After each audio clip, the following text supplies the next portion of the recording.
Hi folks, I've been working with the setting for the French V1 base and I wanted to introduce an element that was common in Europe and can still be found in our countryside. I'm talking about the varied transformer houses that were part of the landscape in many towns, from picturesque small rustic buildings to more functional designs, all of them now in different states of decay. So that's roughly the first stages of a transformer house. Both building and base are made out of styrene blocks. The cobbled road was made with white clay and green stuffed rolling pin. I owe this one to Cohen, I think it works wonderfully. The road transfer was a bit tricky, to say the least. It was fixed with white clay on top of the styrene base. I kept on sculpting the terrain with more white clay. I started adding white clay on the shed walls and my intention was to use those electrical poles. This is the high voltage entry from a nearby pylon, and the transformer inside the house turns it into low voltage so that the output is linked with the town's electrical power needs. The high voltage part was scratch built with PE and different plastic elements out of the spare box. I added a grille on top of the future double door and prepared the roof for the tiles. It looks a bit phony right now, but fancy a soft drink. I used rubber paper on those doors and PE bits. I added hinges and handles from the spare box and it's starting to look like a door. These PE rings were secured with superglue. Okay, let's start building the electric output and the pole. There you have it. I added some wire which links it with the transformer. And there you have the electrical pole and the overall impression with the vehicle. As you can see, the concrete surface is too smooth. So the surface was roughened a bit with Mr. Surfacer and an old brush.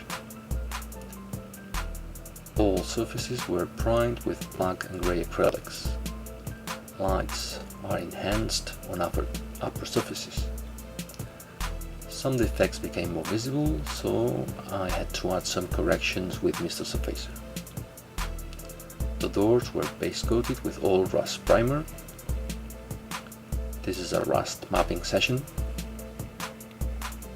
The doors were airbrushed with heavy chipping effects, and then they were given a green paint layer. Surfaces were carefully scratched with a wet brush and a tool stick. Walls received a similar treatment. These tiles are from Damos kits, and I had to adapt them again with more white clay, which was conveniently painted and weathered. The street lamp received some rust mapping. Individual cobbles received slightly different tones, and then they were dry brushed with lights.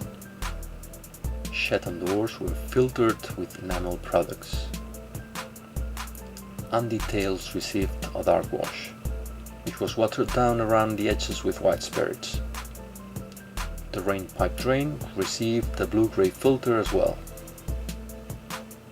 I always loved the rust streak part. The street lamp was wrapped with iron pigments, and hinges got some grease, of course. Cobblestones were soaked with a brown wash, and they were immediately sprinkled with light pigments. Excess was removed with the kitchen tissue. Real soil was glued on both sides of the road. Then I added different pigments and washes. It looks as it grew overnight, but vegetation took its time. You need a bit of patience, to put it mildly, but this should be the spring of 1940. Ferns and moss were added around the road shoulders, especially around the building. I'm preparing these areas for more moss effects. There you have the moss. I added some wet effects there as well, as if it had rained the previous day. Shines were dimmed a bit with some pigments. Then the roof needed some washes, plus Mars and yellowish lichens, which were made with a mix of acrylics and plaster of Paris. The pole was rigged with licorice strings, and the high tension takes were made with copper wire. After painting the strings with old rust, I rubbed them carefully with iron pigments. Finally, the last detail was added. Those doors needed a proper padlock and a chain. And we are finished. I hope you like it.